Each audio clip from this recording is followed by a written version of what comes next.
ನಿಮ್ಗೆ ಯಾವುದಾದ್ರೂ ಒಂದು ಪಾರ್ಸಲ್ ಬಂದರೆ ನೀವು ತೆಗೆದುಕೋಬೇಡಿ. ನಿಮ್ಗೆ ಯಾವುದಾದ್ರೂ ಒಂದು SMS ಬಂದು OTP ಕೇಳಿದ್ರೆ ನೀವು ಕೊಡಬೇಡಿ. ಯಾರಾದರೂ ನಿಮ್ಮ ರೋಡಲ್ಲಿ ಹೋಗ್ಬೇಕಾದ್ರೆ ಆಕಸ್ಮಿಕವಾಗಿ ಬಂದು ಒಂದು ಫೋನ್ ಮಾಡ್ತೀನಿ ಅಂತ ಕೇಳಿದ್ರೆ ನೀವು ಫೋನನ್ನು ಕೊಡಬೇಡಿ. ಕನ್ನಡಿಗರೇ ನಮಸ್ಕಾರ. ನಾನಿವತ್ತು ಮಾತಾಡೋಕೆ ಬಂದಿದ್ದೀನಿ ಸೈಬರ್ ಕ್ರೈಮ್ ಬಗ್ಗೆ. ಇವತ್ತು ಕರ್ನಾಟಕದಾದ್ಯಂತ ಕಳೆದ ವರ್ಷ 465 ಕೋಟಿಯಷ್ಟು ಹಣವನ್ನು ಸೈಬರ್ ಕಳ್ಳರು ದೋಚಿದ್ದಾರೆ. ಪ್ರತಿದಿನಕ್ಕೆ 1.5 ಕೋಟಿ. ತುಮಕೂರಿನಲ್ಲಿ ಕಳೆದ ತಿಂಗಳು ಒಂದೇ ತಿಂಗಳು 2 ಕೋಟಿಗೂ ಅಧಿಕ ಹಣವನ್ನು ದೋಚಿದ್ದಾರೆ. ದೇಶದಾದ್ಯಂತ ಇದೇ ರೀತಿ ಪ್ರತಿ ವರ್ಷ ಸಾವಿರಾರು ಕೋಟಿಯನ್ನ ಸೈಬರ್ ಕಳ್ಳರು ಯಾವುದೋ ಒಂದು ಹಳ್ಳಿಯಲ್ಲಿ ಕೂತ್ಕೊಂಡು ದೇಶ ವಿದೇಶದ ಒಂದು ಸೈಬರ್ ಸೆಂಟರ್ಲಿ ಕೂತ್ಕೊಂಡು ಆರ್ಗನೈಸ್ ಆಗಿ ಒಂದು ಆಫೀಸನ್ನು ಮಾಡಿಕೊಂಡು ನಮ್ಮ ಹತ್ರ ದೋಚ್ತಾ ಇದ್ದಾರೆ. ನಮಗೆ ಚಿಕ್ಕ ಚಿಕ್ಕ ವಿಷಯಗಳು ಗೊತ್ತಾಗ್ತಾ ಇಲ್ಲ. ಆ ಚಿಕ್ಕ ಚಿಕ್ಕ ವಿಷಯಗಳನ್ನೇ ಇಟ್ಕೊಂಡಿರುವಂಥ ಸೈಬರ್ ಕ್ರೈಮ್ ಕಳ್ಳರು ಇವತ್ತು ಕೋಟ್ಯಾಂತರ ಹಣವನ್ನು ಮಾಡ್ತಾ ಹೋಗ್ತಾ ಇದ್ದಾರೆ. ಸೈಬರ್ ಕ್ರೈಮ್ ಇವತ್ತು ದೇಶದಾದ್ಯಂತ ನಡೀತಾ ಇರುವಂಥ ಒಂದು ಕಾಮನ್ ಆದ ಕಳ್ಳತನ, ಮೋಸ, ವಂಚನೆ ಅಂತ ನೀವು ನೋಡ್ತಾ ಇರ್ಬೋದು. ಇವತ್ತು ಪ್ರತಿ ಮನೆಗಳಲ್ಲೂ ಕೂಡ ಸೈಬರ್ ಕ್ರೈಮ್ನಿಂದ ವಂಚನೆ ಆಗ್ತಾ ಇರೋರು ಸಿಗ್ತಾ ಇದ್ದಾರೆ. ಪೊಲೀಸ್ ಠಾಣೆಯಲ್ಲೂ ಕೂಡ ತುಂಬ ಅತ್ಯಧಿಕವಾಗಿ ಕೇಸ್ ದಾಖಲಾಗ್ತಾ ಇದೆ. ನೀವು ಸೈಬರ್ ವಂಚನೆಯಿಂದ ನೀವು ಇದರಿಂದ ಹೊರಗಡೆ ಬರಬೇಕು ಅಂದರೆ, ಸೈಬರ್ ಕ್ರೈಮ್ ನಿಮ್ಮ ಮೇಲೆ ಆಗಬಾರ್ದು ಅಂದರೆ, ಅಥವಾ ಯಾರಾದರೂ ನಿಮ್ಮ ATM ಅಥವಾ ನಿಮ್ಮ ಫೋನು ಅಥವಾ ನಿಮ್ಮನ್ನು ಬಳಸ್ಕೊಂಡು ನಿಮ್ಮ ಹಣವನ್ನು ದೋಚಬಾರ್ದು ಅಂದರೆ ಈ ವಿಡಿಯೋವನ್ನು ಸಂಪೂರ್ಣವಾಗಿ ನೋಡಿ. ಸಬ್ಸ್ಕ್ರೈಬ್ ಮಾಡಿಲ್ಲ ಅಂದರೆ ಸಬ್ಸ್ಕ್ರೈಬ್ ಮಾಡ್ಕೊಳ್ಳಿ. ಎಲ್ಲೋ ಕೂತಿರೋ ಅಂಥವ್ರು ನಿಮ್ಮ ಫೋನ್ ಮೂಲಕ, ಇಮೇಲ್ ಮೂಲಕ, ನಿಮ್ಮ ಕಂಪ್ಯೂಟರ್ ಮೂಲಕ ಅಥವಾ ವಿಡಿಯೋ ಕಾಲ್ ಮಾಡೋದ್ರ ಮೂಲಕ ಅಥವಾ ನಿಮಗೆ SMS ಕಳಿಸೋದ್ರ ಮೂಲಕ ನಿಮ್ಮ ಹತ್ರ ಇರುವ ಹಣವನ್ನು ದೋಚೋದು ಮತ್ತು ನಿಮ್ಮನ್ನು ಡಿಫೇಮ್ ಮಾಡೋದು ಅಥವಾ ನಿಮ್ಮನ್ನು ಅವಮಾನ ಒಳಪಡಿಸೋದು ಮತ್ತು ನಿಮ್ಮನ್ನು ಬುಲ್ಲಿಂಗ್ ಮಾಡೋದು, ಈ ರೀತಿ ಅನೇಕ ರೀತಿಯ ಕ್ರೈಮ್ಗಳನ್ನು ಮಾಡ್ತಾ ಹೋಗ್ತಾ ಇದ್ದಾರೆ. ಸೈಬರ್ ಕ್ರೈಮ್ ಅಂತಂದರೆ ಸಿಂಪಲ್ ಆಗಿ ಹೇಳಬೇಕು ಅಂದರೆ, ನಿಮ್ಮ ಕಂಪ್ಯೂಟರ್ನ ಬಳಸಿ ಅಥವಾ ನಿಮ್ಮ ಫೋನನ್ನು ಬಳಸಿ ಅವರು ನಿಮ್ಮ ಹಣವನ್ನು ದೋಚೋದು ಅಥವಾ ಯಾವುದಾದ್ರೂ ರೀತಿಯ ಮೋಸ ಮಾಡೋದು ಅಥವಾ ಹರಾಸ್ಮೆಂಟ್ ಮಾಡೋದು ಅಥವಾ ನಿಮ್ಮ ನೇಮನ್ನು, ಹೆಸರನ್ನು ಕೆಡಿಸೋ ಅಂಥ ಕೆಲಸಗಳನ್ನು ಮಾಡ್ತಾರೆ. ಇದಕ್ಕೆ ಸಿಂಪಲ್ ಆಗಿ ಸೈಬರ್ ಕ್ರೈಮ್ ಅಂತ ಕರಿಬೋದು. ಸೈಬರ್ ಕ್ರೈಮ್ಗೆ ಭಾರತದಾದ್ಯಂತ ಲಕ್ಷಾಂತರ ಮಂದಿ ಇವತ್ತು ಸೈಬರ್ ಕ್ರೈಮ್ನಿಂದ ಕಷ್ಟವನ್ನು ಅನುಭವಿಸ್ತಾ ಇದ್ದಾರೆ. ನೀವು ಕೂಡ ಆ ಕಷ್ಟವನ್ನು ಅನುಭವಿಸಬಾರ್ದು ಅಂತಂದರೆ ನಾನು ಅನೇಕ ಉದಾಹರಣೆಗಳ ಮೂಲಕ ಎಕ್ಸ್ಪ್ಲೈನ್ ಮಾಡ್ತಾ ಹೋಗ್ತಾ ಇರ್ತೀನಿ. ನೀವು ಈ ವಿಡಿಯೋವನ್ನು ಸಂಪೂರ್ಣವಾಗಿ ನೋಡಿ. ಮತ್ತು ಈ ಸೈಬರ್ ಕ್ರೈಮ್ಗೆ ಒಳಪಡಬಾರ್ದು ಅಂದರೆ ನಾನು ಕೊನೆಗೆ ಲಾಸ್ಟ್ಗೆ ಟಿಪ್ಸ್ಗಳನ್ನ ಕೊಡ್ತೀನಿ. ನೀವು ಆ ಟಿಪ್ಸ್ಗಳನ್ನು ಫಾಲೋ ಮಾಡಿ ನೀವು ಈ ವಿಡಿಯೋನ ಸಂಪೂರ್ಣವಾಗಿ ನೋಡಿ. ಸೈಬರ್ ಕಳ್ಳರು ನಿಮಗೆ ಉದ್ಯೋಗವನ್ನು ಕೊಡ್ತೀವಿ, ನಿಮಗೆ ಇನ್ವೆಸ್ಟ್ಮೆಂಟ್ ಮಾಡಿ ನಿಮಗೆ ಜಾಸ್ತಿ ಲಾಭವನ್ನು ಗಳಿಸ್ಬೋದು ಅಂತ ಹೇಳ್ಬಿಟ್ಟು ನಿಮ್ಮನ್ನು ಫಿಶಿಂಗ್ ಮಾಡ್ತಾರೆ. ಅಂದರೆ ನಿಮ್ಮ ಹಿಂದೆ ಬಿದ್ದು ತಿಂಗಳಾನ್ಗಟ್ಟಲೆ ಪರಿಚಯ ಮಾಡಿಕೊಂಡು, ಅದು ಹುಡುಗಿ ಆಗಿರ್ಬೋದು ಅಥವಾ ಹುಡುಗ ಆಗಿರ್ಬೋದು, ನಿಮ್ಮ ಜೊತೆ ಫ್ರೆಂಡ್ಶಿಪ್ ಮಾಡಿಕೊಂಡು ಆರಾಮಾಗಿ ನಿಮ್ಮನ್ನು ಮೋಸಗೊಳಿಸ್ತಾರೆ. ಆ ಥರದ ಒಂದು ಉದಾಹರಣೆಯನ್ನು ನಾವು ನೋಡ್ತಾ ಹೋಗೋಣ ಬನ್ನಿ. ಜನಗಳನ್ನು ಬಳಸ್ಕೊಂಡು ಎಲ್ಲೋ ಕೂತಿರುವಂಥ ಕಿರಾತಕರು ಮತ್ತು ಸ್ವಲ್ಪ ತಲೆಯನ್ನು ಓಡಿಸುವಂಥ ಕಳ್ಳರು ನಿಗೂಢವಾಗಿ ಜನರನ್ನ ಮೋಸ ಮಾಡೋದ್ರಲ್ಲಿ, ವಂಚನೆ ಮಾಡೋದ್ರಲ್ಲಿ, ಅವರ ಹಣವನ್ನು ದೋಚೋದ್ರಲ್ಲಿ ನಿರಂತರವಾಗಿ ತೊಡಗಿಸ್ಕೊಳ್ತಾ ಇದ್ದಾರೆ. ಇವತ್ತು ದೇಶದಾದ್ಯಂತ ಇದಕ್ಕೆ ಅನೇಕ ಜನರು ಮೋಸ ಹೋಗ್ತಾ ಇದ್ದಾರೆ. ಮುಖ್ಯವಾಗಿ ಮುಗ್ಧ ಜನರೇ ಇವರಿಗೆ ಟಾರ್ಗೆಟ್. ಇವರು ನಿಮ್ಮನ್ನು ಫ್ರೆಂಡ್ಸ್ ರೀತಿಯಲ್ಲಿ ಫೇಸ್ಬುಕ್ಕಲ್ಲಿ ಅಥವಾ ನಿಮಗೆ ವಾಟ್ಸಪ್ ಮೂಲಕ ಹಲವಾರು ರೀತಿಯಲ್ಲಿ ನಿಮಗೆ ಪರಿಚಯ ಆಗ್ತಾರೆ. ಮೊದಲು ಇವರು ನಿಮಗೆ ಕಾಮನ್ ಫ್ರೆಂಡ್ ಆಗ್ತಾರೆ, ಆರಾಮಾಗಿ ಮಾತಾಡ್ತಾ ಇರ್ತಾರೆ, ನೀವು ಅವ್ರ ಜೊತೆ ಸಲೀಸಾಗಿ ಮಾತಾಡ್ತಿರ್ತೀರ. ಮುಖ್ಯವಾಗಿ ಹೆಣ್ಮಕ್ಳು ಪರಿಚಯ ಆದಾಗ ನೀವು ಜಾಗರೂಕತೆಯಿಂದ ಆಗಿರಬೇಕು. ನಂತರ ಅವರು ನಿಮಗೆ ಇನ್ವೆಸ್ಟ್ಮೆಂಟ್ ಪ್ಲಾನನ್ನು ಹೇಳೋಕ್ಕೆ ಶುರು ಮಾಡ್ತಾರೆ ಅಥವಾ ನಿಮ್ಮ ಎಲ್ಲ ನಿಗೂಢತೆಯನ್ನು, ನಿಮ್ಮ ಭಾವನೆಗಳನ್ನು ಅವರು ಅರ್ಥ ಮಾಡ್ಕೊಳ್ಳೋದಕ್ಕೆ ಶುರು ಮಾಡ್ತಾರೆ, ನಿಮ್ಮನ್ನು ಟ್ರ್ಯಾಪ್ ಮಾಡೋದಕ್ಕೆ ಶುರು ಮಾಡ್ತಾರೆ. ಮೊದಲು ಅವರು ನಿಮಗೆ ನಾವು ಹೊಟ್ಟೆ ಹಸಿತಾ ಇದೆ, ನಾನು ಊಟನೇ ಮಾಡಿಲ್ಲ ಅನ್ನುವಂಥ ಎಮೋಷ್ನಲ್ ಟ್ರ್ಯಾಪಲ್ಲಿ ನಿಮ್ಮನ್ನು ಬೀಳ್ಸೋಕ್ಕೆ ಶುರು ಮಾಡ್ತಾರೆ. ನಿಮ್ಮ ಹತ್ರ 200 ರೂಪಾಯಿ, 300 ರೂಪಾಯಿ, 500 ರೂಪಾಯಿ ಹಣವನ್ನು ಹಾಕಿಸ್ಕೊಳ್ತಾರೆ. ನೀವು ಅದನ್ನು ತಿರುಗಿ ಅವರಿಗೆ ಹಾಕ್ತೀರ. ನಂತರ ಅವರು ನಿಮಗೆ ಏನು ಮಾಡ್ತಾರೆ, ಅದನ್ನು ವಾಪಸ್ ಹಿಂದಿರುಗಿಸ್ತಾರೆ. ಫಸ್ಟು ನಿಮಗೆ ಫ್ರಾಡ್ ಮಾಡುವಂಥವರು ಈ ರೀತಿ ಎಮೋಷ್ನಲ್ ಆಗಿ ಅವ್ರ ಜೊತೆ ಅಟ್ಯಾಚ್ಮೆಂಟನ್ನು ಬೆಳೆಸ್ಕೊಂಡು ಫ್ರಾಡ್ನ ಶುರು ಮಾಡ್ತಾರೆ.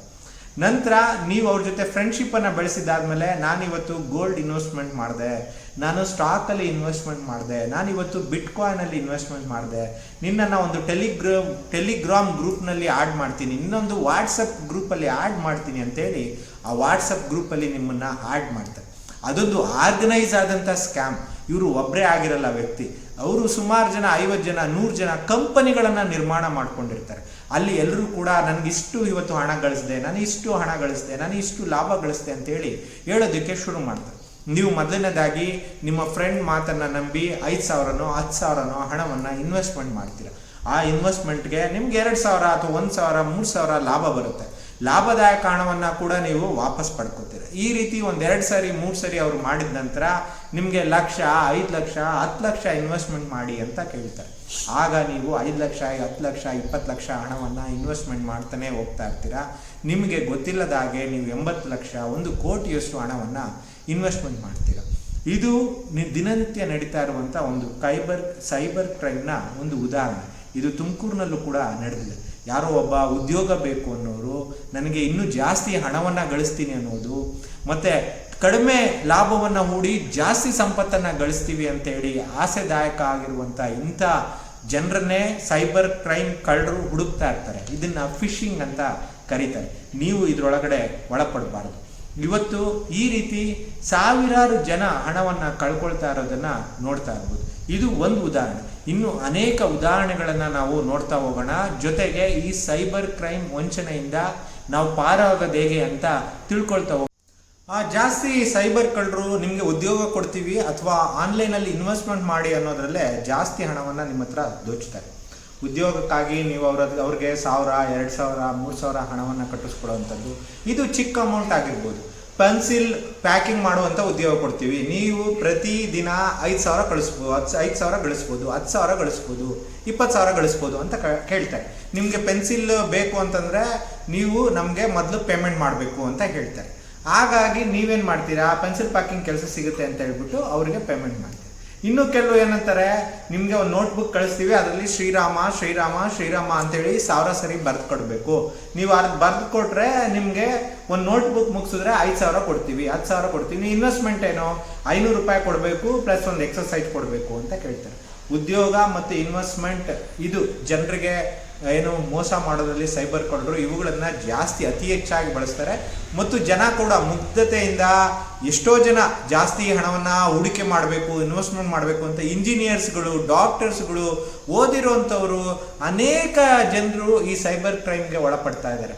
ಅವರು ಕೋಟ್ಯಾಂತರ ರೂಪಾಯಿ ಹಣವನ್ನು ಕೂಡ ಕಳ್ಕೊಳ್ತಾ ಇದ್ದಾರೆ, ಲಕ್ಷಾಂತರ ಹಣವನ್ನು ಕಳ್ಕೊಳ್ತಾ ಇದ್ದಾರೆ. ಉದ್ಯೋಗ ಇಲ್ಲ ಅಂತೇಳಿ ಪರಿತಪಿಸ್ತಾ ಇನ್ವೆಸ್ಟ್ಮೆಂಟ್ ಮಾಡೋಕ್ಕೋಗಿ ಹಣವನ್ನು ಕಳ್ಕೊಳ್ತಾ ಇದ್ದಾರೆ. ಇದು ಒಂದು ರೀತಿಯ ಸೈಬರ್ ದರೋಡೆ ಅಂತಲೇ ನಾವು ಹೇಳ್ಬೋದು. ನಿಮಗೆ ಎರಡನೇ ಉದಾಹರಣೆ ಅಂತಂದರೆ, ನೀವು ಯಾವುದಾದ್ರೂ ವಸ್ತುಗಳನ್ನು ಮಾರಾಟ ಮಾಡೋದಕ್ಕೆ OLX ಅಲ್ಲಿ ಹಾಕ್ತೀರಾ. ನಿಮ್ಮ ಸೋಫಾ ಸೆಟ್ಟು, TV ಅಥವಾ ಫ್ರಿಡ್ಜು ಅಥವಾ ನಿಮ್ಮ ಏನಾದರೂ ಸೈಕಲ್ಲು, ಮೋಟ್ರ್ ಬೈಕ್, ಕಾರ್ಗಳನ್ನು ಹಾಕ್ತೀರ. ಆಗ ನಾನು CSF ಅಲ್ಲಿ ಏನೋ ಸೈನಿಕ ಆಗಿದ್ದೀನಿ, ನಾನು ಆರ್ಮಲ್ಲಿದ್ದೀನಿ, ನಾನು ಪೊಲೀಸ್ ಆಗಿದ್ದೀನಿ ಅಂತೇಳಿ ಅವ್ರ ಐಡೆಂಟಿ ಕಾರ್ಡ್ಗಳನ್ನು, ಆಧಾರ್ ಕಾರ್ಡ್ಗಳನ್ನ ನಿಮ್ಗೆ ಕಳಿಸಿ, ನಾನು ಅರ್ಜೆಂಟಾಗಿ ಬೈ ಮಾಡ್ತಾ ಇದ್ದೀನಿ ಅಂತ ಹೇಳಿ ನಿಮಗೆ ಅವರು ನಿಮ್ಮನ್ನು ಒಳಗಡೆ ಟ್ರ್ಯಾಪ್ಗೆ ಬೀಳಿಸೋದಕ್ಕೆ ಶುರು ಮಾಡ್ತಾರೆ. ನೀವು ನಿಮ್ಮ ವಸ್ತುಗಳನ್ನ ತೋರಿಸ್ತೀರಾ, ಎಲ್ಲ ಹಾಕ್ತೀರಾ. ಅವರು ಸರಿ ಅಂತೇಳಿ 1,000-2,000 3,000 ನಿಮ್ಗೆ ಅಡ್ವಾನ್ಸ್ ಕೂಡ ಕಳಿಸ್ತಾರೆ. ನಂತರ ಅವ್ರೇನು ಹೇಳ್ತಾರೆ, ನನ್ನಿಂದ ಪೇಮೆಂಟ್ ಆಗ್ತಿಲ್ಲ, ನೀವು ₹1 ಹಾಕ್ತೀರಾ ಅಂತ ನಿಮ್ಮನ್ನು ಕೇಳ್ತಾರೆ. ನೀವು ₹1 ಹಾಕ್ತೀರಾ. ಅವ್ರಿಗೆ ₹1 ಹಾಕಿದ ತಕ್ಷಣವೇ ಅವರೊಂದು ಸ್ಕ್ಯಾನಿಂಗ್ ಕೋಡ್ ಅಥವಾ ಒಂದು ಲಿಂಕನ್ನು ಕಳಿಸಿ, ಸರ್ ಈ ಲಿಂಕ್ನ ಒತ್ತಿ ಸರ್, ನಿಮಗೆ 21,000ನೋ 25,000ನೋ ಅದು ಬೆಲೆ ಬಾಳುವಂಥ ವಸ್ತು ಬೆಲೆಯನ್ನು ನಿಮಗೆ ಬರುತ್ತೆ ಅಂತ ಹೇಳ್ತಾರೆ. ನೀವು ಇಷ್ಟೊತ್ತಿಗಾಗಲೇ ಅವ್ರು ನಿಮ್ಗೆ ಅಡ್ವಾನ್ಸ್ ಕೊಟ್ಟಿರ್ತಾರೆ, ನಿಮಗೂ ಅವ್ರಿಗೂ ಸ್ನೇಹ ಆಗಿರುತ್ತೆ. ಹಾಗಾಗಿ ನೀವೇನು ಮಾಡ್ತೀರಾ, ಅವ್ರನ್ನ ನಂಬಿ ಆ ಸ್ಕ್ಯಾನಿಂಗನ್ನು ಸ್ಕ್ಯಾನ್ ಮಾಡ್ತೀರಾ ಅಥವಾ ಆ ಲಿಂಕನ್ನು ಒತ್ತುತ್ತೀರಾ. ಅಲ್ಲಿ ಅವರು ನೀವು ಸ್ಕ್ಯಾನ್ ಮಾಡಿದ ತಕ್ಷಣ, ಆ ಲಿಂಕ್ ಒತ್ತಿದ ತಕ್ಷಣ ನಿಮ್ಮ ಅಕೌಂಟಿಂದ ಹಣವನ್ನು ದೋಚುತ್ತಾರೆ. ಇದು ಎರಡನೇ ರೀತಿಯ ಸೈಬರ್ ಕ್ರೈಮ್. ನಿಮಗೆ ಬೆಲೆ ಬಾಳುವಂಥ ಚಿನ್ನ ಪಾರ್ಸಲ್ ಬಂದಿದೆ ಅಥವಾ ನಿಮ್ಮ ಪಾರ್ಸಲ್ ಒಳಗಡೆ ಡ್ರಗ್ಸ್ ಇದೆ, ನಿಮಗೆ US ಇಂದ ಅಥವಾ ಇನ್ನು ಲಂಡನ್ನಿಂದ ಮತ್ತೊಂದು ಕಡೆಯಿಂದ ಪಾರ್ಸಲ್ ಬಂದಿದೆ, ನೀವು ಈ ಪಾರ್ಸಲ್ನ ರಿಸೀವ್ ಮಾಡ್ಕೊಳ್ಳಿ ಅಂತ ಹೇಳಿ ಮೊದಲು ಫೋನ್ ಬರುತ್ತೆ. ನೀವು ಪಾರ್ಸಲ್ನ ರಿಸೀವ್ ಮಾಡ್ಕೊಳ್ತೀವಿ ಹಾಗೆ ಹೀಗೆ ಅಂತ ಹೇಳಿದ ತಕ್ಷಣ ಕಸ್ಟಮ್ ಕ್ಲಿಯರೆನ್ಸಲ್ಲಿದೆ, ಇಲ್ಲಿ ನೋಡಿದ್ರೆ ಡ್ರಗ್ಸ್ ಇದೆ, ನಿಮಗೆ ಯಾರೋ 3-4 kg ಗೋಲ್ಡ್ ಕಳಿಸ್ಬಿಟ್ಟಿದ್ದಾರೆ, ನೀವು ಇದನ್ನ ಕಸ್ಟಮ್ ಕ್ಲಿಯರೆನ್ಸ್ ಮಾಡ್ಕೋಬೇಕು ಅಂದರೆ 25,000 ಕಟ್ಟಬೇಕು, 12,000 ಕಟ್ಟಬೇಕು, 50,000 ಕಟ್ಟಬೇಕು ಅಂತೇಳಿ ಮೊದಲು ನಿಮ್ಮನ್ನು ಟ್ರ್ಯಾಪ್ ಮಾಡೋದಕ್ಕೆ ಶುರು ಮಾಡ್ತಾರೆ. ಅದಕ್ಕೆ ಅವರು ಸ್ಕೈಪ್ ಐಡಿಗಳನ್ನು ಯೂಸ್ ಮಾಡ್ತಾರೆ, ವಾಟ್ಸಪ್ ಕಾಲ್, ವಿಡಿಯೋ ಕಾಲ್ಗಳನ್ನು ಮಾಡ್ತಾರೆ, ಮತ್ತು ಯಾವ್ಯಾವ ರೀತಿಯ ವಿಡಿಯೋ ಕಾಲ್ಗಳಿದೆಯೋ ಅದನ್ನೆಲ್ಲವನ್ನು ಮಾಡ್ತಾರೆ. ಅವರು ಅದಕ್ಕೆ ಸಿದ್ಧವಾಗಿರುವಂಥ ಜನ. ಆ ಸೈಬರ್ ಕಳ್ಳರು ಒಂದು ಪೊಲೀಸ್ ಠಾಣೆಯನ್ನೇ ನಿರ್ಮಾಣ ಮಾಡ್ಕೊಂಡಿರ್ತಾರೆ. ಅವರು ಪೊಲೀಸ್ ವೇಷವನ್ನೇ ಧರಿಸ್ಕೊಂಡಿರ್ತಾರೆ. ಅವರ ಭಾವ, ವೇಷ ಎಲ್ಲವನ್ನ ನೀವು ವಿಡಿಯೋ ಕಾಲ್ ನೋಡಿದಾಗ ನಿಮ್ಗೆ ಅನ್ಸುತ್ತೆ ಹೌದು ಹೌದು ಅಂತ ಅನ್ಸೋದಕ್ಕೆ ಶುರು ಮಾಡುತ್ತೆ. ನಿಮ್ಗೆ ಯಾರೋ ಡ್ರಗ್ಸನ್ನು ಕಳಿಸಿದರೆ, ನೀವು ಈ ಕೇಸಲ್ಲಿ ಸಿಗಾಕೊಳ್ತೀರಾ ಅಂದಿದ ತಕ್ಷಣ ನಿಮಗೆ ಭಯ ಆಗೋದಕ್ಕೆ ಶುರು ಮಾಡ್ತಾರೆ. ಅವರು ಮತ್ತೊಬ್ಬರಿಗೆ ಯಾರಿಗೂ ಕೊಡ್ತಾರೆ, ಇನ್ನೊಬ್ಬ ಯಾರೋ ಫೋನ್ ಮಾಡ್ತಾನೆ, ಐಆರ್ ಆಫೀಸರ್ ಇಂದ ಕಾಲ್ ಬರ್ತಾ ಇದೆ ಅಂತ ಹೇಳ್ತಾರೆ. ಈ ರೀತಿ ನಿಮ್ಮನ್ನ ಪ್ರತಿದಿನ ಟ್ರಾಪ್ ಅಲ್ಲಿ ತೊಡಗಿಸುವಂತವ್ರು ಇವರು. ಈ ಕೇಸ್ನ ಮುಗಿಸ್ಬೇಕು ಅಂತ ಹೇಳಿದ್ರೆ ನೀವೊಂದು 10,000 ಕಟ್ಟಿ, 20,000 ಕಟ್ಟಿ ಅಂತ ಹೇಳಕ್ಕೆ ಶುರು ಮಾಡ್ತಾರೆ. ನೀವು ಕಟ್ಟಿದ ತಕ್ಷಣ ಇನ್ನೊಬ್ಬ ಕಾಲ್ ಮಾಡ್ತಾನೆ, ನಾನು ನಿಮಗೆ ಈ ಕ್ಲಿಯರೆನ್ಸ್ ಮಾಡ್ಕೊಡ್ತೀನಿ 50,000 ಕಟ್ಟಿ ಅಂತೇಳಿ. ನೀವು ಈ ರೀತಿ ಯಾವುದೇ ಪಾರ್ಸಲ್ ಬರಲಿಲ್ಲ ಅಂದ್ರೂ ಕೂಡ ಮೋಸ ಹೋಗ್ತೀರಿ. ಇದೊಂದು ಉದಾಹರಣೆ. ಆದರೆ ಪಾರ್ಸಲ್ ಬಂದು ಕೂಡ ಮೋಸ ಹೋಗ್ತಾರೆ. ನಿಮಗೆ ಸ್ಯಾಮ್ಸಂಗ್ ಮೊಬೈಲನ್ನು ಗೆದ್ದಿದ್ದೀರಾ, ನೀವು ಆ್ಯಪಲ್ ಮೊಬೈಲನ್ನು ಗೆದ್ದಿದ್ದೀರಾ, ನಿಮಗೆ ಕಡಿಮೆ ರೇಟಿಗೆ ಕೊಡ್ತಾ ಇದ್ದೀವಿ, ನಿಮ್ಮ ನಂಬರು ಕೂಪನಲ್ಲಿ ಸೆಲೆಕ್ಟ್ ಆಗಿದೆ, ಲಾಟ್ರಿಯಲ್ಲಿ ಸೆಲೆಕ್ಟ್ ಆಗಿದೆ ಅಂತೇಳಿ ನಿಮಗೆ ಫೋನ್ ಬರುತ್ತೆ. ಮತ್ತೆ ಅವರು ಕೊರಿಯರ್ ಕೂಡ ಕಳಿಸ್ತಾರೆ. ನೀವು ಆ ಕೊರಿಯರ್ ತಗೋಬೇಕಂದ್ರೆ ಜೋಪಾನವಾಗಿರ್ಬೇಕು. ಆಗ ಕೂಡ 5,000, 10,000, 20,000 ಹಣವನ್ನು ನಿಮ್ಮಿಂದ ದೋಚ್ತಾರೆ. ಜೊತೆಗೆ ಅವರು ನಿಮಗೆ ಬೆಲೆ ಬಾಳುವ ವಸ್ತುಗಳನ್ನ ಕಡಿಮೆ ಹಣಕ್ಕೆ ನೀಡ್ತೀವಿ ಅಂತ ಅಂದಿದ ತಕ್ಷಣವೇ ನೀವು ಎಚ್ಚೆತ್ಕೊಳ್ಳಿಲ್ಲ ಅಂತಂದ್ರೆ ಅವರು ನಿಮ್ಮಿಂದ ಹಣವನ್ನ ಕದಿಯಕ್ಕೆ ರೆಡಿಯಾಗಿದ್ದಾರೆ ಅಂತ ಅರ್ಥ. ಇದು ಬ್ಯಾಂಕ್ ಇಂದನೇ ನಿಮ್ಮ ಹಣವನ್ನ ದೋಚುವಂಥದ್ದು. ನಿಮ್ಮ ಆಪಲ್ ಫೋನ್ ಆಗಿದ್ರೆ ಅದನ್ನ ಸಿಮ್ ಕಾರ್ಡನ್ನೇ ನಿಮ್ಮಿಂದ ಕತ್ಕೊಂಡು ಅಲ್ಲಿಂದ OTP ಪಡ್ಕೊಂಡು ನಿಮ್ಮ ಬ್ಯಾಂಕಿಂದ ಅಕೌಂಟಿಂದ ಹಣವನ್ನು ಗಳಿಸ್ತಾರೆ. ಇನ್ನೊಂದು, ನಿಮ್ಮ ಡೀಟೇಲ್ಸ್ ಅನ್ನ ತೆಗೆದುಕೊಂಡು ಬ್ಯಾಂಕಲ್ಲಿ ಏನೋ ಹೋಗ್ಬಿಟ್ಟು ಸಬ್ಮಿಟ್ ಮಾಡಿ 25 ಕೋಟಿ 30 ಕೋಟಿ ನಿಮ್ಮ ಹೆಸರಲ್ಲಿ ಹಣವನ್ನ ಕದ್ದಿರ್ತಾರೆ. ನಿಮಗೆ ಫೋನ್ ಬಂದು ನಿಮ್ಮ ಬ್ಯಾಂಕಿಂಗ್ ಡೀಟೇಲ್ಸ್ ಸರಿ ಇಲ್ಲ, KYC ಸರಿ ಇಲ್ಲ ಅಂತ ಹೇಳ್ಬಿಟ್ಟು ಫೋನ್ ಮಾಡಿ OTP ಪಡ್ಕೊಂಡು ನಿಮ್ಮ ಬ್ಯಾಂಕಿಂದ ಕದೀತಾರೆ.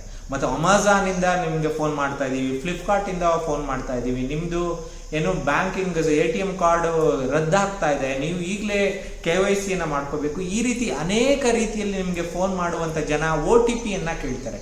ನೀವು ಏನಾದರೂ OTP ಕೊಟ್ಟರೆ ನಿಮ್ಮ ಹಣವನ್ನು ಅವರು ದೋಚೋದಕ್ಕೆ ಸಿದ್ಧವಾಗಿರ್ತಾರೆ.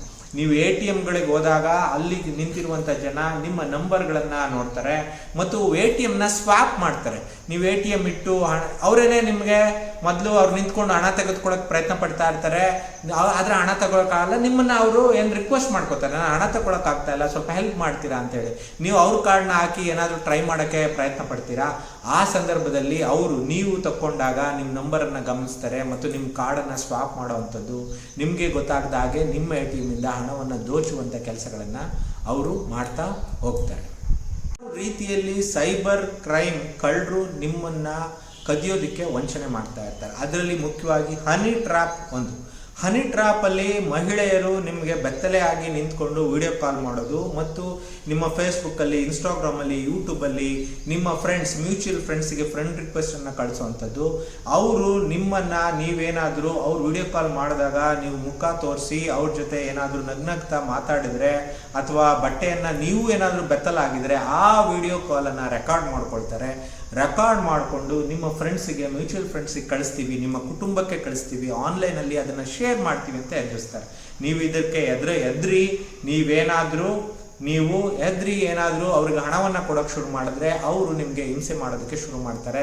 ಪ್ರತಿದಿನ ಕಾಲ್ ಮಾಡ್ತಾ ಇರ್ತಾರೆ. ನೀವು ಕಾಲ್ ಮಾಡಿ ಅವ್ರಿಗೆ ಹಣವನ್ನು ಕೊಡ್ತಾ ಹೋಗ್ತಾ ಇರ್ತೀರ. ಈ ರೀತಿ ಅನೇಕ ಜನ, ವಯಸ್ಸಾದಂಥ ಮುದುಕರಿಂದ ಹಿಡ್ಕೊಂಡು, ಯುವಕರಿಂದ ಹಿಡ್ಕೊಂಡು, ಮಹಿಳೆಯರಿಂದ ಹಿಡ್ಕೊಂಡು ಅನೇಕ ಜನ ಸೈಬರ್ ಕ್ರೈಮ್ನ ಹನಿ ಟ್ರ್ಯಾಪ್ಗೆ ಒಳಪಡ್ತಾ ಇದ್ದಾರೆ. ಅದು ಪುರುಷರಿಂದನೂ ಕೂಡ ಅನೇಕ ಜನ ಮಹಿಳೆಯರು ಒಳಪಡ್ತಾ ಇದ್ದಾರೆ. ಮಹಿಳೆಯರಿಂದ ಪುರುಷರು ಕೂಡ ಹನಿ ಟ್ರ್ಯಾಪ್ಗೆ ಒಳಪಡ್ತಾ ಇದ್ದಾರೆ. ನೀವು ಹನಿ ಟ್ರ್ಯಾಪಿಂದ ಎಚ್ಚರವಾಗಿರಬೇಕು.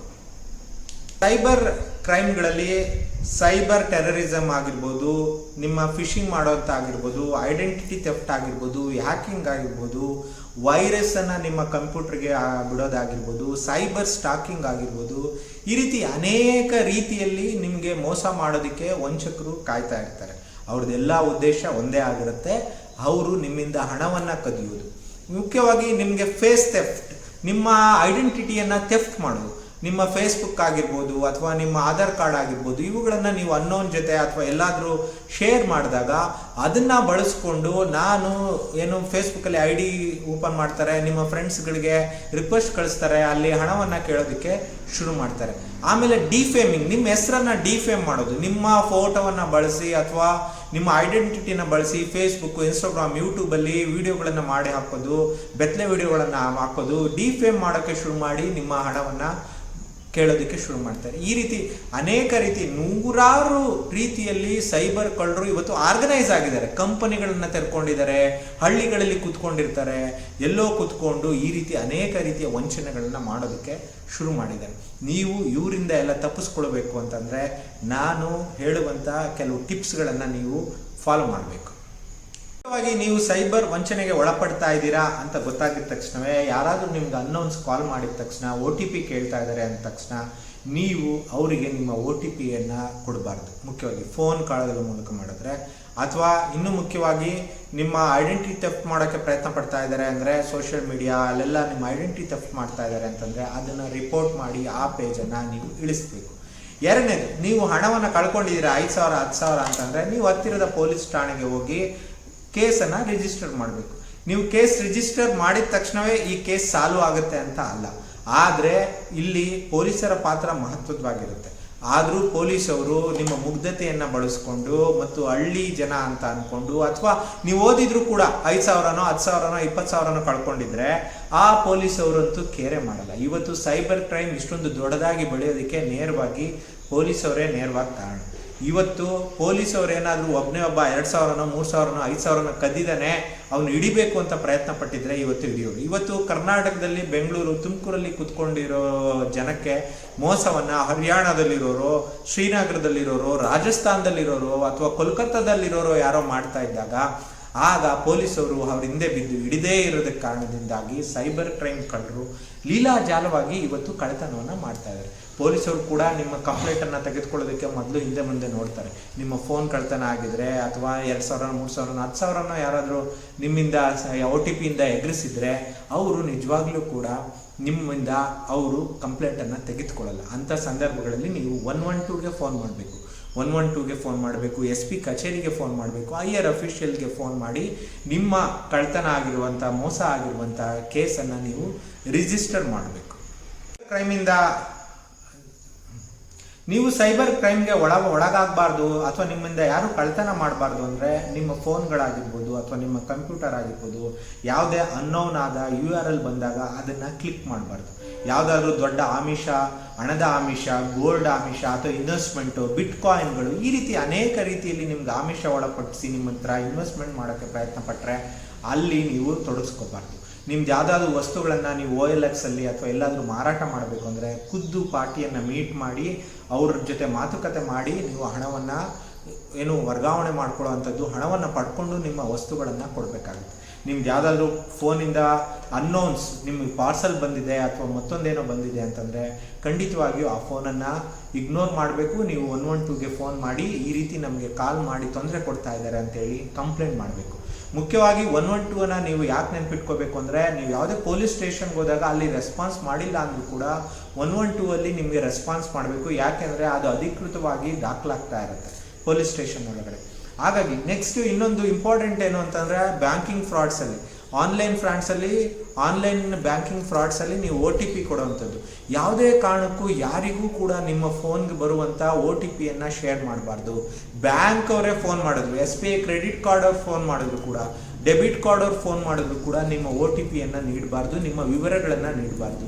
ಯಾವುದಾದ್ರೂ ಒಂದು ಇಮೇಲ್ ಮೂಲಕ ನಿಮ್ಮ ಬ್ಯಾಂಕ್ ಡೀಟೇಲ್ಸು, ನಿಮ್ಮ ಡೇಟ್ ಆಫ್ ಬರ್ತು ಅಥವಾ ನಿಮ್ಮೆಲ್ಲ ವಿವರಗಳನ್ನು ಕೇಳಿ ನೀವು 15 ಬಿಲಿಯನ್ ಹಣವನ್ನು ಗಳಿಸಿದ್ದೀರಿ, ನೀವೇನಾದರೂ ವಾಪಸ್ಸು ತಗೋಬೇಕು ಅಂತಂದರೆ ನೀವು ನಿಮ್ಮೆಲ್ಲ ಡೀಟೇಲ್ಸ್ನ ಕಳಿಸಿ ಅಂತ ಕೇಳ್ತಾ ಇದ್ದರೆ ಖಂಡಿತವಾಗಿಯೂ ಅವ್ರಿಗೆ ನೀವು ಯಾವುದನ್ನು ಕೊಡಬಾರ್ದು. ಇನ್ನೂ ಮುಖ್ಯವಾಗಿ ಇವತ್ತು ಫೇಸ್ಬುಕ್ ಮತ್ತು ಇನ್ಸ್ಟಾಗ್ರಾಮನ್ನು ಹ್ಯಾಕಿಂಗ್ ಮಾಡುವಂಥದ್ದು. ಅವರು ಫೇಸ್ಬುಕ್ಕಲ್ಲಿ ನಿಮಗೆ ಬಿಸ್ನೆಸ್ನ ಡೆವಲಪ್ ಮಾಡ್ತೀವಿ, ನಿಮ್ಮ ಜೊತೆ ಅಡ್ವರ್ಟೈಸ್ಮೆಂಟ್ ಕೊಡ್ತೀವಿ ಅಂತ ಹೇಳಿ ನಿಮಗೆ ಒಂದು ಮೆಸೇಜ್ ಮಾಡ್ತಾರೆ.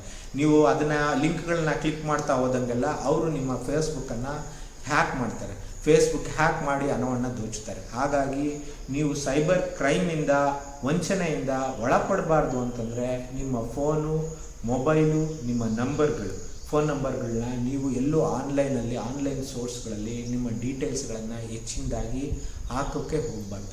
ನಿಮ್ಮ ಫೇಸ್ಬುಕ್ ಆಗಿರ್ಬೋದು, ಇನ್ಸ್ಟಾಗ್ರಾಮ್ ಆಗಿರ್ಬೋದು, ಇವುಗಳಲ್ಲಿ ನಿಮ್ಮ ನಿಜವಾದ ಡೇಟಾ ಪತ್ತನ್ನು ಹಾಕಲೇಬಾರ್ದು. ಎಲ್ಲವೂ ಕೂಡ ಡೇಟಾದಲ್ಲಿದೆ. ಡೇಟಾ ಕಳ್ಳತನ ಮಾಡೋದ್ರ ಮೂಲಕ ನಿಮ್ಮನ್ನು ವಂಚನೆ ಮಾಡೋದಕ್ಕೆ ಕಾಯ್ತಾ ಇರ್ತಾರೆ. ಅನಾಮಿಕ ವ್ಯಕ್ತಿ ಏನಾದರೂ ಪಾರ್ಸಲ್ ಕಳಿಸಿದ್ರೆ ನೀವು ಆ ಪಾರ್ಸಲನ್ನು ತೆಗೆದುಕೊಳ್ಳೋದಕ್ಕೆ ಹೋಗಬಾರ್ದು. ಯಾರಾದರೂ ಅನ್ನೋನ್ ಪರ್ಸನ್ನು ನಿಮಗೆ ವಿಡಿಯೋ ಕಾಲ್ ಮಾಡಿದ್ರೆ ಆ ವಿಡಿಯೋ ಕಾಲನ್ನು ನೀವು ರಿಸೀವ್ ಮಾಡಬಾರ್ದು. ಇಂಟರ್ನ್ಯಾಷನಲ್ ಕಾಲ್ಸ್ಗಳೇನಾದರೂ ನಿಮಗೆ ಅವಾಗವಾಗ ಬರ್ತಾ ಇದ್ದರೆ ಆ ಇಂಟರ್ನ್ಯಾಷನಲ್ ಕಾಲ್ಸ್ ಬಗ್ಗೆ ಪೊಲೀಸ್ ಠಾಣೆಗೆ ನೀವು ದೂರನ್ನು ಕೊಡಬೇಕು. ನಿಮಗೆ ಆನ್ಲೈನಲ್ಲಿ OTP ಕೊಡಿ, ಅಥವಾ ನಿಮ್ಮದು ಪಾಸ್ವರ್ಡ್ ಚೇಂಜ್ ಮಾಡ್ತೀವಿ, ಅಥವಾ ನಿಮ್ಮದು ATM ಕಾರ್ಡ್ ವರ್ಕ್ ಆಗ್ತಾ ಇಲ್ಲ ಅಂತ ಯಾರಾದರೂ ನಿಮಗೆ ಫೋನ್ ಮಾಡಿದ್ರೆ ಖಂಡಿತವಾಗಿಯೂ ಅವರಿಗೆ OTPಯನ್ನು ನೀಡಬೇಡಿ. ನಿಲ್ಲಿಸಿ. ನಿಮ್ದು ಯಾವುದಾದ್ರೂ ಸೈಬರ್ ಕ್ರೈಮ್ ಬಗ್ಗೆ ಏನಾದರೂ ಪ್ರಶ್ನೆಗಳಿದ್ರೆ ಖಂಡಿತವಾಗಿ ನೀವು ಕಾಮೆಂಟ್ ಮಾಡಿ ನನಗೆ ಪ್ರಶ್ನೆಯನ್ನು ಕೇಳ್ಬೋದು. ನೀವು ಯಾವುದೂ ಸೈಬರ್ ಕ್ರೈಮ್ಗೆ ಒಳಪಡಬಾರ್ದು ಅಂತೇಳಿ ನಾವು ವಿಡಿಯೋವನ್ನು ಮಾಡಿದ್ದೀವಿ. ನಿಮ್ಮ ಅನಿಸಿಕೆ ಮತ್ತು ಅಭಿಪ್ರಾಯಗಳನ್ನ ನೀವು ಇದರಲ್ಲಿ ಹಂಚ್ಕೋಬೇಕಾಗತ್ತೆ. ಅದನ್ನು ಕೂಡ ನೀವು ಕಾಮೆಂಟ್ ಮೂಲಕ ತಿಳಿಸಿ.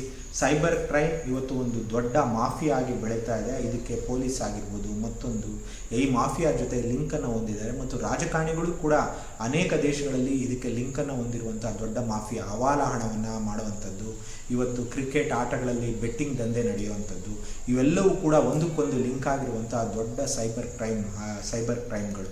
ಹಾಗಾಗಿ ನಿಮ್ಮ ಹಣ ನಿಮ್ಮ ಕಿಜೋರಿಯಲ್ಲಿ ಬ್ಯಾಂಕಲ್ಲಿ ಸೇಫ್ ಆಗಿರಬೇಕು ಅಂದರೆ ಈ ವಿಡಿಯೋವನ್ನು ನೋಡಿದಾದ್ಮೇಲೆ ನೀವು ಕಾಮೆಂಟ್ ಮಾಡಿ. ಅಥವಾ ನಿಮಗೆ ಸೈಬರ್ ಕ್ರೈಮ್ ಬಗ್ಗೆ ಏನಾದರೂ ಪ್ರಶ್ನೆಗಳಿದ್ದರೆ ದಯವಿಟ್ಟು ಕಾಮೆಂಟ್ ಮಾಡಿ. ನಾನು ಆ ಕಾಮೆಂಟ್ಗಳಿಗೆ ಉತ್ತರಿಸೋದಕ್ಕೆ ನಾನು ಪ್ರಯತ್ನ ಪಡ್ತೀನಿ. ಕನ್ನಡಿಗರೇ ನಮಸ್ಕಾರ. ಇದು ನಾನು ಮಾಡ್ತಾ ಇರುವಂಥ ಹೊಸ ಪ್ರಯತ್ನ. ನಿಮ್ಮ ಬೆಂಬಲ ಇರಲಿ, ಹಾರೈಸಿ ಮತ್ತು ಅಭಿನಂದಿಸಿ. ನಿಮ್ಮೆಲ್ಲರಿಗೂ ಒಳ್ಳೆಯದಾಗಲಿ. ಈ ವಿಡಿಯೋವನ್ನು ನೋಡಿದ ಎಲ್ಲರೂ ಕೂಡ ಧನ್ಯವಾದವನ್ನು ತಿಳಿಸ್ತೀನಿ. ನಾನು ಜ್ಞಾನ ಸಿಂಧು ಸ್ವಾಮಿ.